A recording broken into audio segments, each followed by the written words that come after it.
एबे आंचलिक पाणीपाग विज्ञान केन्द्र पक्षर एक बड़ खबर सामना को आसी। सूचना अनुसार राज्य में प्रबल वर्षा संभावना नहीं यही सबु जिला को सतर्क सूचना देला पाणीपाग विभाग।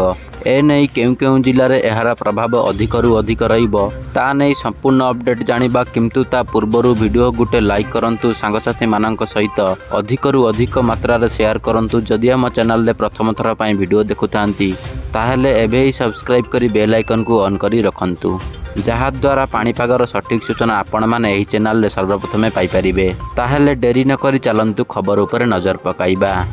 तेबे आज और आसंता काली 2 दिन जाए राज्यर किछि अंचल रे वर्षा जारी रहिबा नै सूचना देइछि पाणीपाग विभाग। सूचना अनुसार आजिठु राज्य रे वर्षार परिमाण कमिबो। एहा परे आसंता 31 तारिख रु राज्य रे पुणी बढ़िबो वर्षार परिमाण वृद्धि पाइबा नै कहिछि आंचलिक पाणीपाग विभाग। तेबे वर्षार प्रभाव ओडिशार उत्तर उपकूल एवं अभ्यंतरीण ओडिशार किछि जिला मानकरे देखिबाकू मिलिबो। एबे राज्य रे सक्रिय रहिछि मौसुमी। गत 24 घंटा मध्य दक्षिण उपकूल और उत्तर अभ्यंतरीण ओडिशार अधिकांश स्थान रे हालुकारु मध्यम धारणर वर्षा होइथिबा देखिबाकू मिलिछि।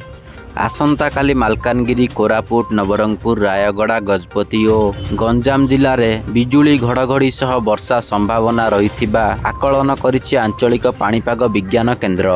मौसुमी निम्न चापरेखार पश्चिम भाग हिमालयर पाददेश रे अवस्थान करुथिबा बेले आज शाहजहानपुर, मुजफ्फरपुर, पूर्णिया, बांकुरा होई दक्षिण पूर्व दिगरे उत्तर पूर्व बंगोपसागर आड़कू लंबिथिबा जणा पड़िछि। फलरे राज्य रे मौसुमी वर्षा जारी रहिथिबा विभाग। 2 दिन पर राज्य में पाग सुखिला रहिबा परे 30 तारिख आड़कू पुणी वर्षा हेबार संभावना रही।